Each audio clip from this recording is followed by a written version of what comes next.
Okay. All right, so let's talk about voter registration. All right. So, good morning, everyone. Excuse background noise if you hear any. So voter registration. Actually, well, let's pause for a second. Let's talk about that background noise. Today's a special day for you, isn't it? Today it's my son's birthday. He turns 3 today. Oh, happy birthday, little man. Thank you. Thank you. So some rights as far as voting, just some simple, quick, easy things that everyone who votes should know. Some dates to know. Friday, October the 2nd by 5 p.m. is the deadline to register to vote in person. October the 4th at 11:59, which is 2 days later, deadline to register to vote online by fax or email. October the 5th is the deadline to register to vote by mail, which is the following day.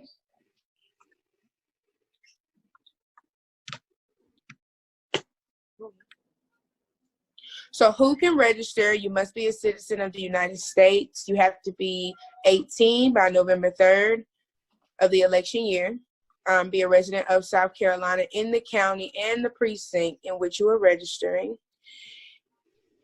Not be under a court-ordered declared.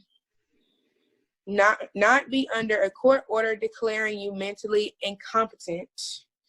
Not be confined in any public prison resulting from a conviction of a crime,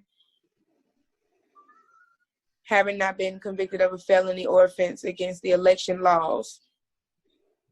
So we're going to talk about felons, ex-felons in a second, and the restoration of their rights. But a couple of points I do want to point out. This point here about being 18 years or older on or before November 13th. So that means if you are 17 now, and you're going to be 18 by this date, register to vote now. You don't have to wait. If you know somebody, your child, your brother, sister, sibling, cousin, if they're 17, we need their votes in place as well so they can go ahead and register as long as they can prove that they turn 18 by this date. Then over here, when we do talk about felonies, we highlighted this line here. There's basically one crime that's unforgivable. That's if you have an election law crime. If you are convicted of a felony against the election laws, you've permanently lost your right to vote. Any other offense, you get those restored. So let's talk about that for a second. All right, so we have the South Carolina Appleseed Legal Justice Center. They help with assisting people who have been in prison or committed felonies. They help with getting them their legal rights back to vote. A very good resource if you know anyone that has that situation going on and would like to vote. The Appleseed Legal Justice Center is a very good resource for that. So the only requirement if you have committed a felony or been convicted is that you have to re-register to vote, again, in the precinct in which you are voting in South Carolina. Once you've completed your entire sentence, including any period of probation or parole, you must re-register 30 days before any South Carolina election in order to vote.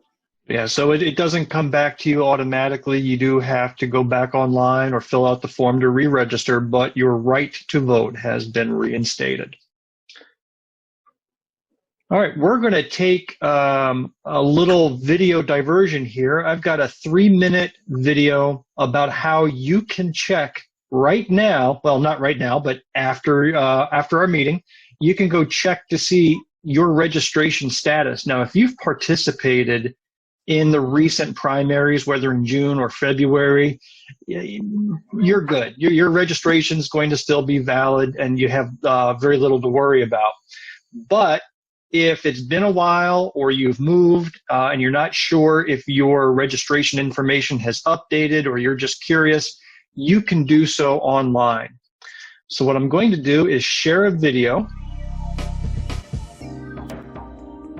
In this quick tutorial, we're going to show you how to quickly look up to see whether you are registered to vote, as well as your voter registration information, and a sample ballot for an upcoming election.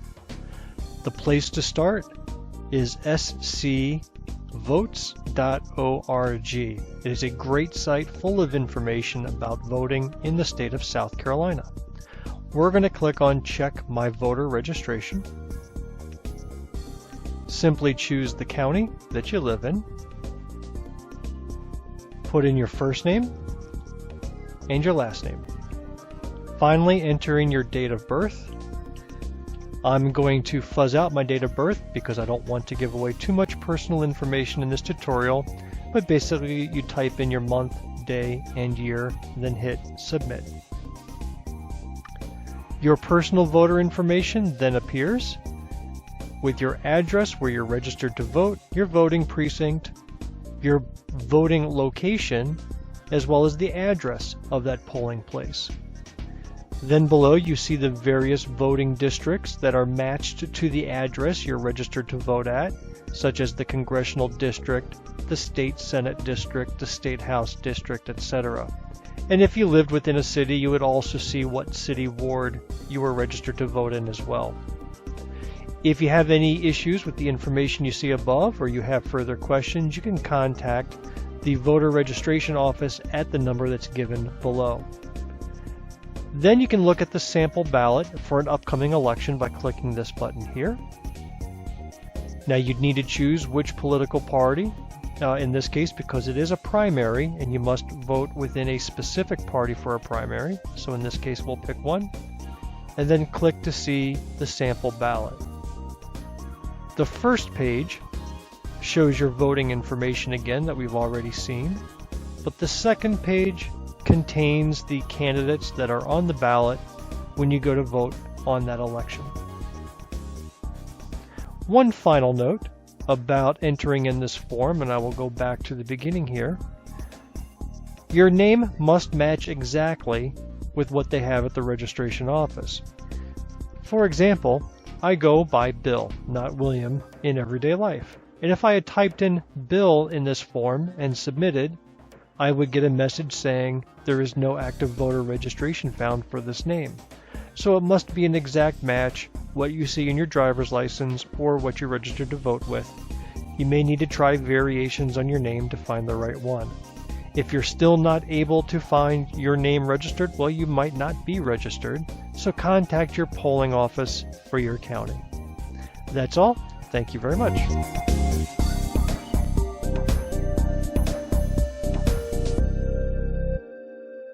Great.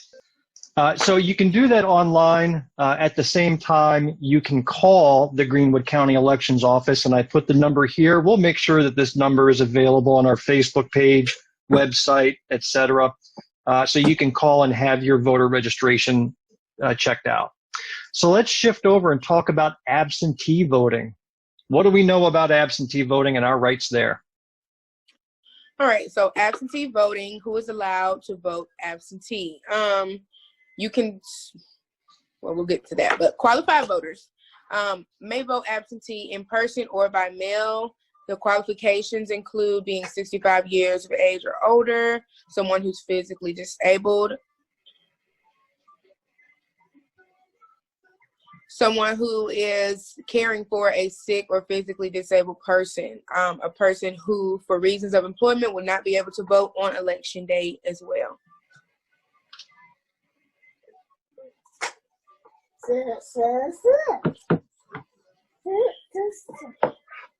Students attending school are included in qualified people who are able to vote absentee if they're outside of their county of residence and their spouses or dependents residing with them. Persons who plan to be on vacation at the time of election day, person with a death in the family within 3 days before the election are also allowed to vote absentee. Members of the armed forces, merchant marine, and their spouses and dependents, citizens residing overseas, persons admitted to the hospital as emergency patients on election day or within a 4-day period before the election, persons serving as a juror in state or federal court on election day. Now, one of the most important things here, especially given the climate of COVID-19 and our more vulnerable citizens.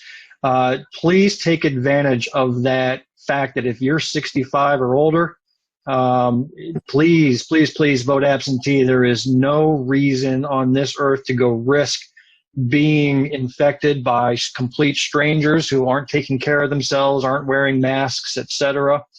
So if you are of that age, please do this by absentee ballot. You can get your vote in early and just get it done and over with, and you can relax and watch the results on Election Day.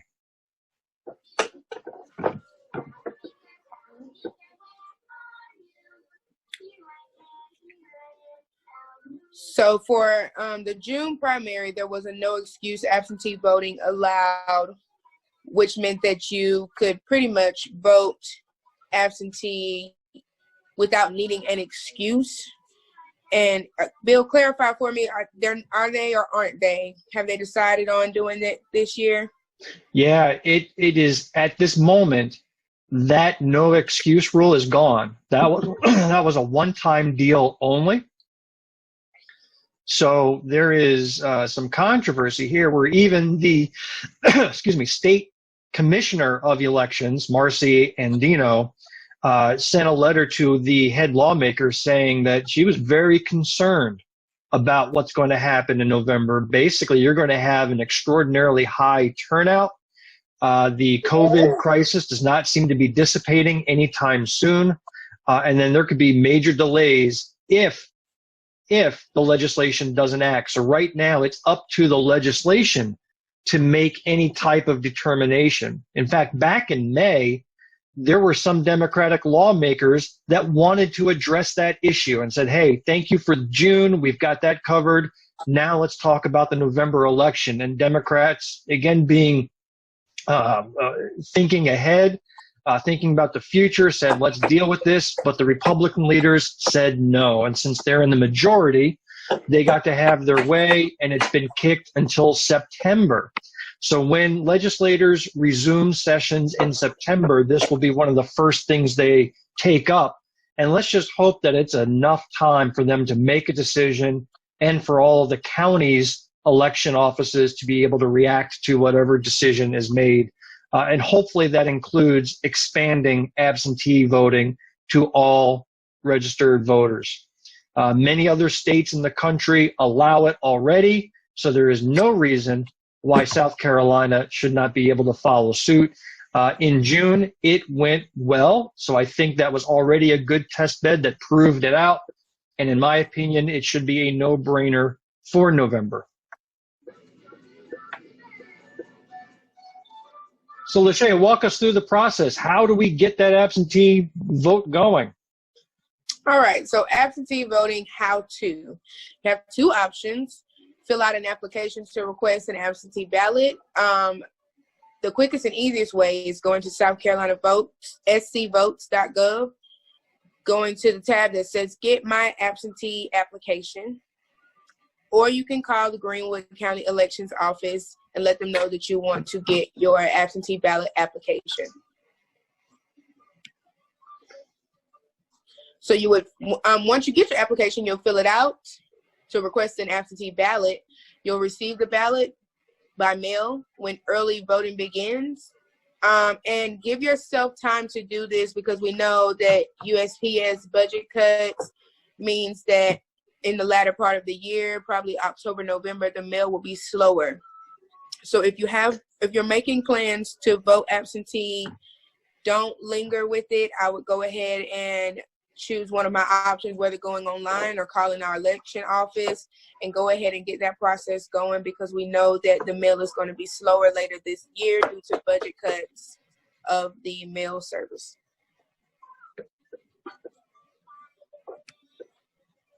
So you'll fill out your application to request your ballot, receive the ballot by mail. Fill it out and send it in.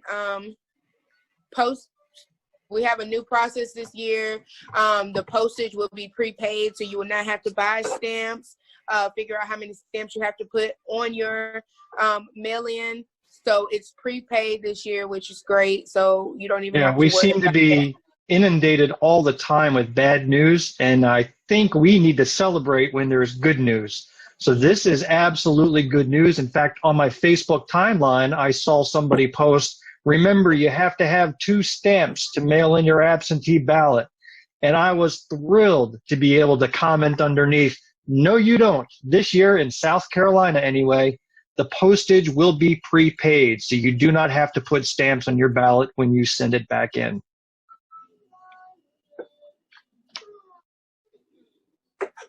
All right, so finishing up with our how-to.